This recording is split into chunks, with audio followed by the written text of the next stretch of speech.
प्रिय, आज 3 विषय मैं आपके साथ बांटूंगा। पहला है प्रभु के साथ धीरज, दूसरा है बैरियों के साथ धीरज, तीसरा है हर एक जन के साथ धीरज। प्रभु के साथ धीरज, हर एक जन के साथ धीरज, बैरियों के साथ धीरज। सबसे पहला है प्रभु के साथ धीरज। प्रियो, हमारे जीवन में हम प्रार्थना करते हैं, प्रभु से हम मांगते हैं, विनती करते हैं, विलाप करते हैं, हम अपनी कोशिश करते हैं, लेकिन हमारी प्रार्थना का उत्तर और जिस समाधान को हम पाना चाहते हैं, कई बार हमें मिलने में देरी होती है।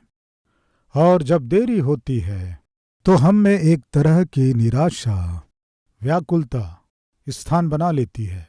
विशेष रूप से जब हम क्लेशों में से होकर गुजरते हैं, कष्टों में से होकर गुजरते हैं। वे क्लेश और कष्ट क्या करते हैं जानते हैं?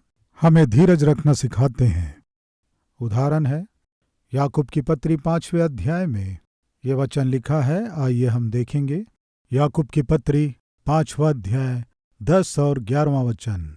हे भाइयों, जिन भविष्यवक्ताओं ने प्रभु के नाम से बातें की, उनको दुख उठाने और धीरज धरने का एक आदर्श समझो। देखो, हम धीरज धरने वालों को धन्य कहते हैं। तुमने अय्यूब के धीरज के विषय में तो सुना ही है, और प्रभु की ओर से जो उसका प्रतिफल हुआ उसे भी जान लिया है, जिससे प्रभु की अत्यंत करुणा और दया प्रकट होती है। प्रियो, लिखा अय्यूब को देखो। अय्यूब बहुत ही धीरजवंत था जब क्लेशों में से होकर गुजर रहा था। यस, अय्यूब अपने जीवन में भयानक क्लेशों में से गुजरा।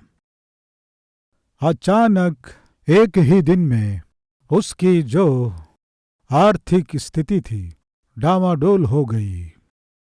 अय्यूब बहुत ही धनवान था, बहुत संपत्ति थी, बहुत ऐश्वर्य था, लेकिन वो अपनी संपत्ति को एक ही दिन में खो दिया।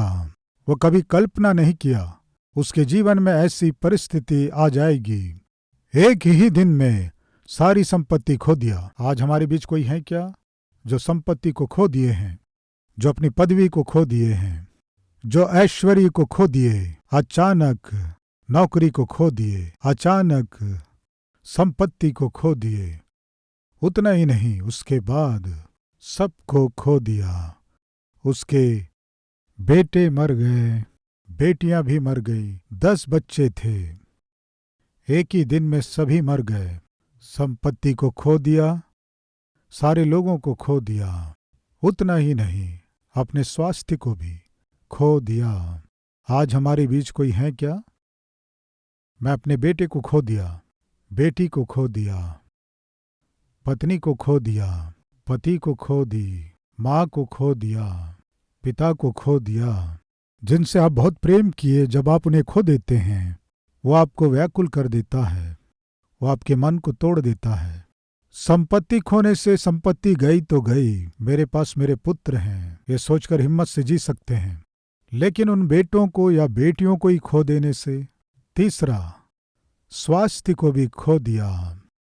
सिर से लेकर एड़ी तक उसके पूरे शरीर में फोड़े उत्पन्न हो गए, फोड़ों से भर गया। उस दर्द को सहना पाकर राख में बैठकर डीकरा लेकर अपने शरीर को खुजलता बैठ गया। इसे देखकर उसकी पत्नी आकर क्या बोली जानते हैं? तुम अब भी परमेश्वर पर विश्वास करोगे जब स्वास्थ्य बिगड़ जाता है? शैतान आकर क्या कहता है जानते हैं? तुम अब भी परमेश्वर पर विश्वास कर रहे हो? तुम्हारे लिए क्या किया परमेश्वर? तुम्हारे आर्थिक मजबूती को तुम्हारा परमेश्वर तुमसे दूर कर दिया, आपके पति को दूर कर दिया, आपकी पत्नी को दूर कर दिया, आपके बच्चों को दूर कर दिया, सबको दूर कर दिया। फिर भी परमेश्वर पर क्यों विश्वास कर रहे हो? तुम्हारे अच्छे स्वास्थ्य को भी तुमसे छीन लिया। देखो अभी क्या कर रहा है। सुबह उठते ही दवाइयां खाना पड़ता है, सुबह उठते ही हॉस्पिटल जाना पड़ता है, हर दिन इलाज करवाना पड़ता है। प्रियो, मेरा एक मित्र है, वो बहुत धनवान है, करोड़पति है। बीमारी के कारण उसके लंग्स खराब हो गए। उसे दिन की शुरुआत करनी है तो 5 घंटों तक मशीन को उसके बॉडी से अटैच करके ट्रीटमेंट देना पड़ता है, तभी वह बिछौने से नीचे उतरता है। कितने घंटे इलाज करना है? 5 घंटे। 5 घंटे उसका इलाज करने से ही वह व्यक्ति नीचे उतरता है। पिछले वर्ष मुझे देखना है सोचकर, हमारे साथ रहना है सोचकर, वो हैदराबाद आया। जब वो आया, उसके पीछे ऑक्सीजन का सिलेंडर रखकर नाक में ऑक्सीजन के पाइप लगाकर आया। प्रिय भाइयों और बहनों, हम ऑक्सीजन सिलेंडर के बिना ही ले रहे हैं। सच में हम धन्य हैं। सुबह उठते ही हम जल्दी से तैयार हो जाते हैं, लेकिन उसके लिए संभव नहीं है। 5 घंटों तक उसके शरीर का इलाज करना है, तभी वो चल पाएगा। लेकिन विचित्र बात यह है कि वो बहुत खुश रहता है, बहुत ही धन्यवादी रहता है। इलाज के बिना दुख उठाने वाले हमारे बीच बहुत से लोग हैं। परमेश्वर मुझे धन दिया, इसलिए मैं इलाज करा पा रहा हूं। मेरे परमेश्वर की महिमा होने पाए, इस तरह लोगों को गवाही देता है। बहुत से लोग सांस ना ले पाकर दुख उठा रहे हैं। मैं सिलेंडर उठाकर चल सकूं, परमेश्वर ऐसी ताकत दिया है। प्रियों, कितनी धन्यवादी जीवन है भाइयों और बहनों। उसकी ऊंचाई कितनी है जानते हैं? वो कितना ऊंचा है जानते हैं? 6 फुट 4 इंच ऊंचा है। बहुत बलवान है। शैतान आकर क्या कहता है जानते हैं? तुम जैसे बलवान को परमेश्वर ये बीमारी क्यों दिया? तुम्हारा हाल ऐसा क्यों है? सुबह उठते ही फटाफट अपने कामों को करने के बदले बिछौने में ही रहकर ये वायर फिट करके वो वायर फिट करके, ये मिशन फिट करके वो मिशन फिट करके अपने आप ट्रीटमेंट करना है। 5 घंटे तक करना है। परमेश्वर ऐसा कर दिया। क्या हुआ तुम्हारे परमेश्वर का? और चर्च जाऊंगा कहते हो, अब भी परमेश्वर परमेश्वर क्यों कह रहे हो? इस तरह कई बार शैतान आकर उनकी परीक्षा किया। वे क्या कहते हैं जानते हैं? परमेश्वर मुझे जीवित रखा है, जिसके लिए मैं अपने परमेश्वर का धन्यवाद करता हूं, धन्यवाद के बलिदान चढ़ाता हूं। मैं खुश हूं। प्रिय, आज हम थोड़ा उठ नहीं पाने से, क्या परमेश्वर आपने मुझे ऐसा कर दिया? थोड़ा स्वास्थ्य अच्छा नहीं रहने से परमेश्वर से सवाल करते हैं, परमेश्वर की परीक्षा करते हैं, परमेश्वर के धीरज की परीक्षा करते हैं। प्रिय भाइयों बहनों, संपत्ति को खो दिया, सबको खो दिया, स्वास्थ्य को भी खो दिया। जिसने सब खो दिया क्या किया जानते हैं? सीधे परमेश्वर के पास जाकर मुंह के बल गिरकर, पिता, इस संसार में मैं कुछ लेकर नहीं आया, मैं नंगा आया और इस संसार से मैं कुछ भी लेकर नहीं जाऊंगा, नंगा ही जाऊंगा। इस संसार में तू मुझे संपत्ति दिया, इस संसार में तूने मुझे सबको दिया और इस संसार में तू मुझे अच्छा स्वास्थ्य दिया। एक ना एक दिन ये सब छोड़कर जाना ही है। पिता, आपकी स्तुति और महिमा होने पाए। इस तरह मुंह के बल गिरा। प्रियों, ये संभव है क्या? पत्नी आकर क्या बोली जानते हैं? और भी तुम परमेश्वर पर विश्वास करना नहीं छोड़ोगे? परमेश्वर की निंदा करके मर जाओ। तब अय्यूब ने कहा, मेरी सांस मेरी स्त्री को घिनौनी लगती है। क्या लिखा है? मेरी सांस मेरी पत्नी को घृणित लगती है, यानी मेरी पत्नी नहीं चाहती कि मैं जीऊं। प्रिय, आज कोई है क्या हमारे बीच? पिता, बीमारी से दुख उठा रहा हूं। मेरी पत्नी मुझे शांति देने के बदले, मुझे समझने के बदले मुझे और दुख दे रही है। मेरा पति मुझे समझने के बदले, शांति देने के बदले मेरी बीमारी को देखकर चीख रहा, चिल्ला रहा है। प्रिय, उस दिन अय्यूब के जीवन में उसकी पत्नी ही उसकी निंदा करते हुए, मर जाओ, तेरी बीमारी को मैं देख नहीं पा रही हूं, इस बीमारी को मैं देख नहीं पा रही हूं, इस दुर्गंध को मैं सह नहीं पा रही हूं, मर जाओ। कितना बुरा है प्रियो। तब अय्यूब क्या उत्तर दिया जानते हैं? तुम मूर्ख स्त्री सी बात कर रही हो। परमेश्वर ने हमें सब कुछ दिया, हम अनुभव किए, थोड़ा कष्ट भी दिया है, अनुभव करेंगे। जब सब कुछ दिया, अनुभव किए ना, वही परमेश्वर हमारे जीवन में थोड़ा कष्ट देने से क्यों अनुभव नहीं कर सकते? मूर्ख स्त्री सी बात मत करो। बाइबल में क्या है जानते हैं? इन सब बातों में अय्यूब ने अपने मुंह से कोई पाप नहीं किया। कई बार स्वास्थ्य ठीक नहीं होने से दुख नहीं उठा पाते, मुंह से कुछ भी बोल देते हैं, परेशान हो जाते हैं, गुस्सा हो जाते हैं, पति को चिल्लाते हैं, पत्नी को चिल्लाते हैं, बच्चों को चिल्लाते हैं, गुस्सा करते हैं, बहू को चिल्लाते हैं, सास को चिल्लाते हैं। लेकिन कृपया ध्यान दीजिए, अय्यूब संपत्ति को खो दिया, सबको खो दिया, स्वास्थ्य को खो दिया, लेकिन अपनी आत्मिकता को बिल्कुल खोया ही नहीं। और ऊपर से एक बात कहा, अय्यूब उसका 13वां अध्याय 15वां वचन मुझे बहुत ही बहुत ही बहुत ही पसंद है। अय्यूब की पुस्तक 13वां अध्याय 15वां वचन, वह मुझे घात करेगा, मुझे कुछ आशा नहीं तो भी मैं अपनी चाल चलन का पक्ष लूंगा। वह मुझे घात करेगा तो भी मैं अपनी चाल चलन का पक्ष लूंगा। कितना महान विश्वास है। इसी बात को हम दूसरी तरह से भी समझ सकते हैं, वो मेरा घात भी कर दे तो भी मैं उसके लिए धीरज के साथ इंतजार करूंगा। इंतजार करना यानी धीरज के साथ बाट जोना। उसकी उपस्थिति को मेरा चाल चलन न्याय है ये कहकर साबित करूंगा, न्याय के साथ जीऊंगा। परमेश्वर मेरा घात करे तो भी मैं न्याय के साथ जीऊंगा, मैं धार्मिकता से जीऊंगा, मैं तो न्याय के साथ जीऊंगा। बस इतना ही, अपनी आत्मिकता को नहीं छोड़ूंगा। कितना धीरज चाहिए प्रियो, कितना धीरज चाहिए। वो परमेश्वर मुझे मार भी दे, मैं उसे नहीं छोड़ूंगा। प्रिय, एक दिन एक माँ आकर कह रही थी, पास्टर जी, मैं और मेरी बेटी नियमित रूप से चर्च आया करते थे। आया करते थे बोल रहे हैं आप, क्या अभी नहीं आ रहे हैं? मैं आ रही हूँ, मेरी बेटी नहीं आ रही है। आपकी बेटी क्यों नहीं आ रही है? मेरी बेटी 10th क्लास में फेल हो गई पास्टर जी। ठीक है, 10th क्लास में फेल होने से चर्च क्यों नहीं आ रही है? वो कह रही है परमेश्वर मुझे फेल कर दिया। हाँ, परमेश्वर को और कोई काम नहीं है। कौन फेल किया कह रही है?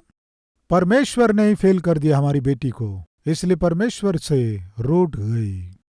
प्रिय भाइयों और बहनों, बाइबल बताती है बिना किसी कारण के मेरा परमेश्वर किसी को भी बिल्कुल दुख नहीं देगा। यदि आप दुख उठा रहे हैं, अपमान को झेल रहे हैं, तो इसका मुख्य कारण है आपकी आत्महीनता। ठीक से पढ़ाई नहीं की, हमेशा सेल फोन में लगी रही, इसलिए वो पढ़ाई में सफल नहीं हुई, फेल हो गई। तो परमेश्वर की निंदा करना है क्या? चर्च जाना छोड़ देना है क्या? ये शैतान का काम है। आज हमारे बीच कोई है क्या? आपको नौकरी नहीं मिली इसलिए, स्वास्थ्य ठीक नहीं हुआ, आपने जो सोचा वो नहीं हुआ, सोचकर आप चर्च नहीं जाएंगे तो सुनिए, परमेश्वर को कोई हानि नहीं है, हानि आपकी है। परमेश्वर से दूर करना है, परमेश्वर के वचन से दूर करना है, यह शैतान की युक्ति है।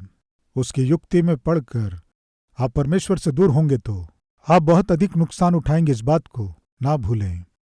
प्रिय, एक दिन बेटा आकर अपनी माँ से कह रहा है, माँ माँ आपकी प्रार्थना सफल हुई। माँ, क्या हुआ बेटे? मुझे नौकरी मिल गई, नेवी में नौकरी मिल गई, जहाज में काम करने की नौकरी। इस तरह माँ से आकर कहने से माँ बहुत खुश हुई। जब नौकरी में ज्वाइन होने का समय आया, माँ अब मुझे नौकरी में ज्वाइन होना है, मुझे प्रार्थना के साथ भेजिए माँ। कहने से उसकी माँ प्रार्थना की, पवित्र बाइबल उसे दी। बेटे मुझे एक वचन दो। क्या है माँ? जान भी चली जाए, हर दिन मैं प्रार्थना करूंगा, हर दिन बाइबल पढ़ूंगा, किसी भी दिन प्रार्थना करना, बाइबल पढ़ना नहीं छोड़ूंगा। मुझे वचन दो। माँ को वचन दिया, जान भी चली जाए माँ, हर दिन बाइबल पढ़ूंगा, हर दिन प्रार्थना करूंगा। माँ, मैं तुझे वचन देता हूं। ये लड़का जहाज में यात्रा करता था और काम करता था। जहाज में जितने लोग थे वे सभी परमेश्वर को पसंद नहीं करते थे, परमेश्वर नहीं है कहते थे। जहाज में जो भी काम इसे दिया जाता था पूरा करके एक कोने में जाकर प्रार्थना करता था और कोने में जाकर वचन पढ़ता था। वो इस तरह वचन पढ़ता था, प्रार्थना करता था, तब उस जहाज में रहने वाले 7 लोग उसका ठट्टा उड़ाते थे, हंसते थे। घुटनों में रहकर प्रार्थना करने से पीछे से आकर लात मारते थे। वो लड़का आगे की ओर गिर जाता था लेकिन कुछ नहीं कहता था। फिर चुपचाप प्रार्थना करते रहने से फिर लात मारते थे, वो कुछ नहीं कहता। बाइबल पढ़ते रहने से बाइबल बंद कर देते थे, कई बार वो बाइबल छिपा देते थे। वो सहता था, सहता था, सहता था। इसे मारने से भी, रुलाने से भी बाइबल पढ़ना नहीं छोड़ता है, प्रार्थना करना भी नहीं छोड़ता है। ये सोचकर एक दिन उसके पांव में रस्सी बांधकर उस लड़के को उल्टा करके जहाज में से उसे समुद्र में छोड़ते थे। जब उसे समुद्र में छोड़ते थे, वो समुद्र में सिर के बल अंदर जाता था। वो सांस नहीं ले पाता, घबरा जाता। उसे ऊपर उठाते, बोलो बाइबल नहीं पढ़ूंगा, प्रार्थना नहीं करूंगा, बोलो मैं अपनी जान खो दूंगा, लेकिन मैं नहीं बोलूंगा। फिर समुद्र में डाल देते। वो सांस ना ले पाकर घबरा जाता, फिर ऊपर उठाते, बोलो।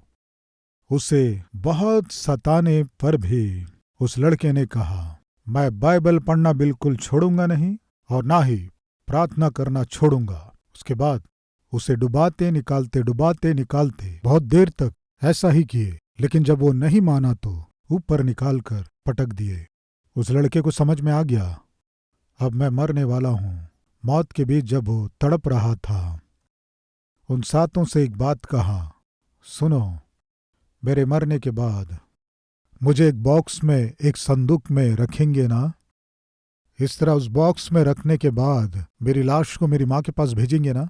इस तरह जब भेजेंगे, उस बॉक्स के ऊपर कुछ लिखना है। क्या है? क्या लिखना है? माँ, मैं अपनी जान खो दिया, लेकिन बाइबल पढ़ना नहीं छोड़ा, प्रार्थना करना मैंने नहीं छोड़ा। इस तरह लिख कर बॉक्स को मेरी माँ के पास भेजना।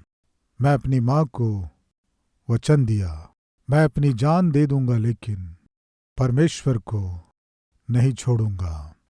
इस बात को जब उसने कहा और वे सुने, पवित्र आत्मा परमेश्वर उन्हें एकदम से छुआ।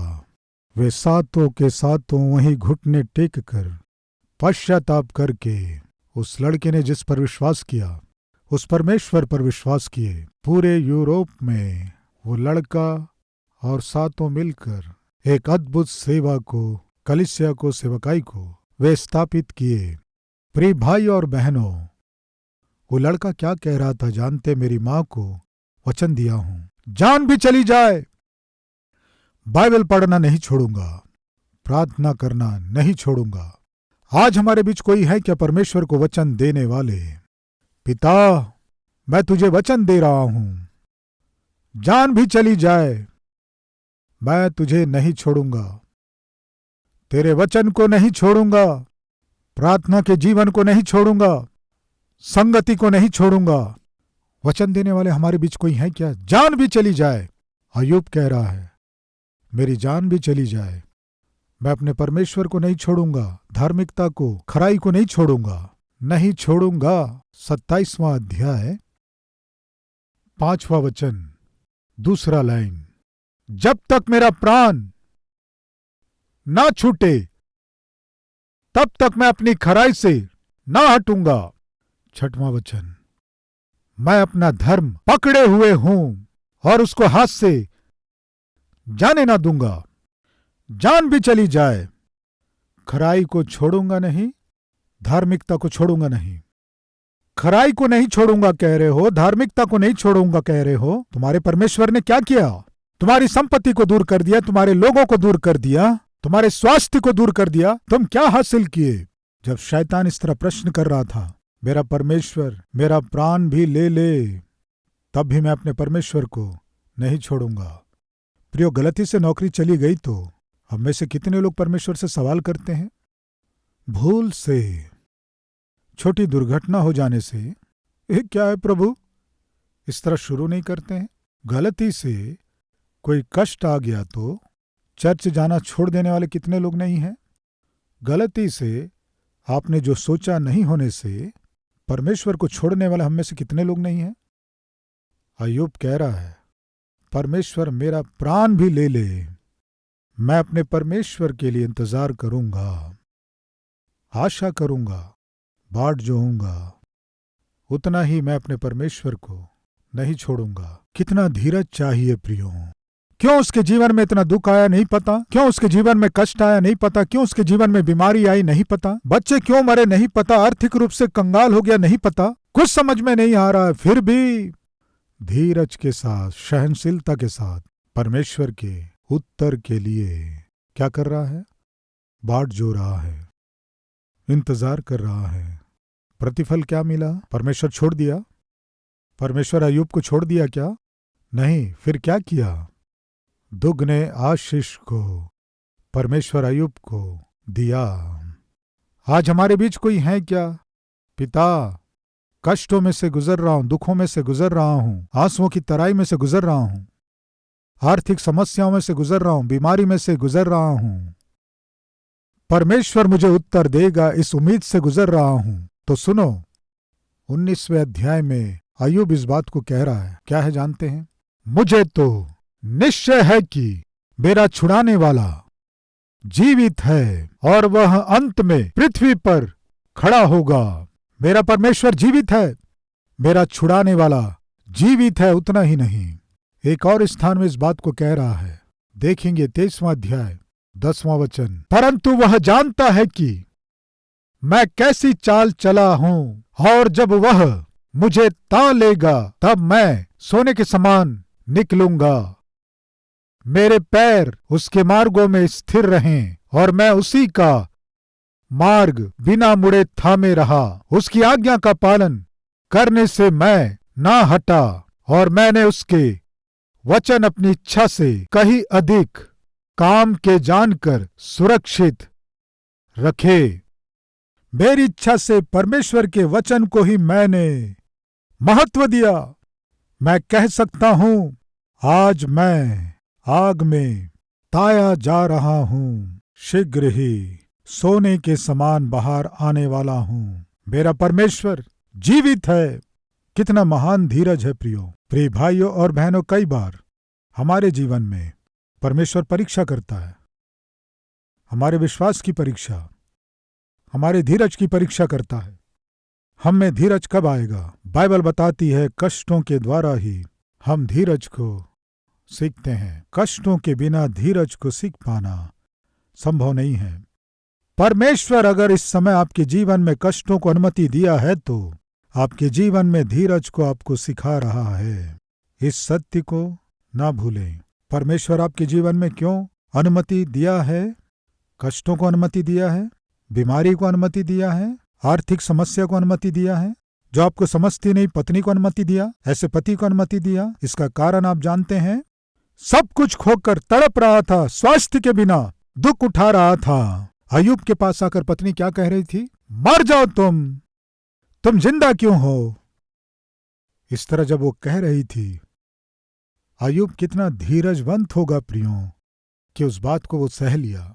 एक संदर्भ में अय्यूब कह रहा है, मेरी पत्नी को मेरी सांसें घिनौनी लगती हैं, यानी मेरा जीना भी उसे पसंद नहीं है। तो भी अय्यूब इन सब बातों में अपने मुंह से कोई भी पाप नहीं किया। आपकी पत्नी आपको बार बार दुख देने से पति आप क्या करोगे? धीरज को छोड़कर उसे मारने जाओगे। ये आपका धीरज है। बार बार आपका पति आपको रुलाने से आप क्या करोगे बताओ? आप कोई लाभ नहीं है कहकर मुंह से जो आया बोलोगे।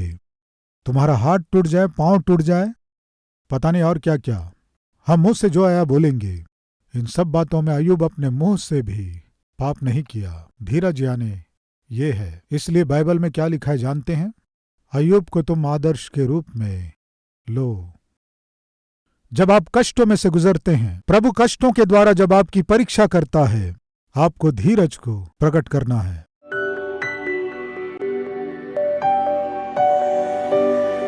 पवित्र पिता, मैं क्यों क्लेशों में से गुजर रहा हूं, मुझे समझ में नहीं आ रहा है। ऐसे कहने की स्थिति में जब अय्यूब था, वो अपने कष्टों को सह लिया, दुखों को सह लिया, बीमारी को।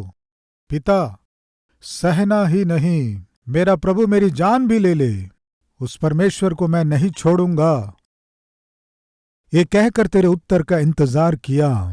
ऐसी आत्मिकता हमें दीजिए।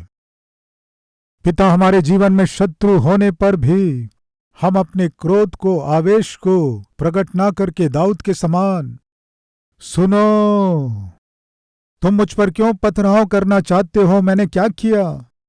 ये दीनता है, कीड़े का स्वभाव है, सांप के समान बैर करने का स्वभाव नहीं है। ऐसी आत्मिकता हमें दीजिए पिता। हमारे चारों ओर दुख पहुंचाने वाले, निंदा करने वाले, सताने वाले, विरोध करने वाले जितने भी लोग रहें, चांद के समान प्रकाशित होते हुए जीने का सौभाग्य हमें दीजिए। सहनशीलता, धीरज घर में और घर के बाहर हमें प्रदान कीजिए। यीशु के नाम से मांगते हैं पिता, आमीन। प्रिय, अब से आप अपने जीवन से प्रभु को दिखा सके ऐसे आत्मिक व्यक्ति के रूप में आप बढ़ सकें, मन से चाहता हूं। इस संदेश के द्वारा आपने आशीष पाया है तो लाइक कीजिए और बहुतों को शेयर कीजिए, और उतना ही नहीं, एक कमेंट कीजिए, उसे मैं पढ़ूंगा, प्रभु की महिमा करूंगा। फिर मिलेंगे, तब तक के लिए शलोम।